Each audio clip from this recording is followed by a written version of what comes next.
Ya, Assalamualaikum warahmatullahi wabarakatuh. Bapak Ibu sekalian yang saya hormati.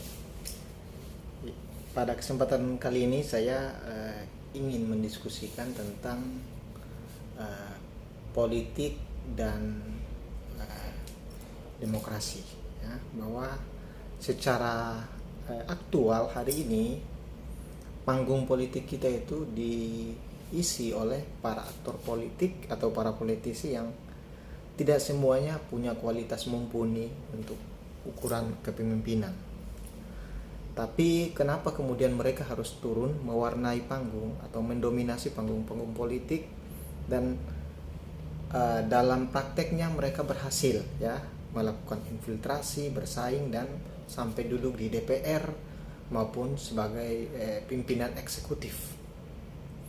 Nah, tentu dari langkah dan manuver yang dilakukan, mereka tidak sekedar memberdayakan sumber daya pribadinya, tapi tetap ada yang namanya pelibatan sumber daya keuangan maupun materi dan kapital atau modal. Nah, ini yang menjadi bahan penting untuk kita analisis, bahwasanya politik dan demokrasi itu kan sebetulnya sebagai sebuah poin, sebuah mata uang koin ya, koin yang satu sisi dan sisi lainnya tidak bisa dipisahkan. Tapi dalam prakteknya orang berpolitik tidak bersandar pada nilai-nilai demokrasi yang semangatnya adalah dari, oleh, dan untuk rakyat. Jadi semangat kebersamaan ini yang sebetulnya dihidupkan, tapi yang terjadi malah dipadamkan, sehingga praktek-praktek yang dikedepankan adalah praktek yang menjadi doktrin kapitalisme, yang mana mereka mengedepankan nilai atau materi, sehingga para politisi bisa membeli suara para konstituen atau pemilih itu sendiri. Nah, praktek pragmatisme dimunculkan di masyarakat, praktek transaksional atau politik transaksi ditunjukkan ke masyarakat.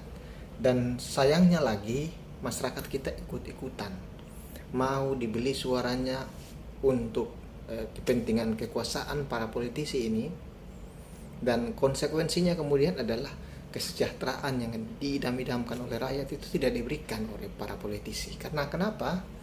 Ya, politisinya berpikirnya sederhana, suara Anda sudah saya beli, sudah saya bayar. Kok kenapa hari ini menuntut keadilan, kesejahteraan? Kan begitu loh. Para politisi-politisi ini, yang dalam tanda kutip saya sebut politisi nakal, mereka memposisikan jabatan politik atau kekuasaan itu sebagai sebuah ladang untuk bisnis ya, orientasi profit atau orientasi keuntungan ini yang dikedepankan, sehingga pelayanan publik tidak dihiraukan mereka. Nah, ini yang bahaya. Ancamannya apa? Demokrasi kita makin rapuh. Konsolidasi demokrasi yang kita suarakan terus-menerus malah membuahkan hasil yang begitu memprihatinkan. Yang terjadi adalah kepemimpinan publik yang lahir adalah orang-orang yang latar belakangnya bukan para pegiat demokrasi, bukan sebagai aktivis sosial atau praktisi sosial, tapi hanyalah orang-orang bisnismen, para pengusaha, anak pejabat, dan lain-lain yang tidak matang secara pengalaman lapangan, tidak matang secara konseptual, tapi terpilih karena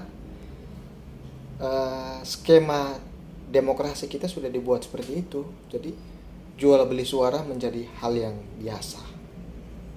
Nah, ini yang menjadi PR bersama kita ke depan, bahwa harus dirubah ya, harus ada koreksi besar-besaran terhadap praktek berdemokrasi kita di tanah air. Mungkin itu dulu dari saya. Billahi taufiq wal hidayah. Assalamualaikum warahmatullahi wabarakatuh.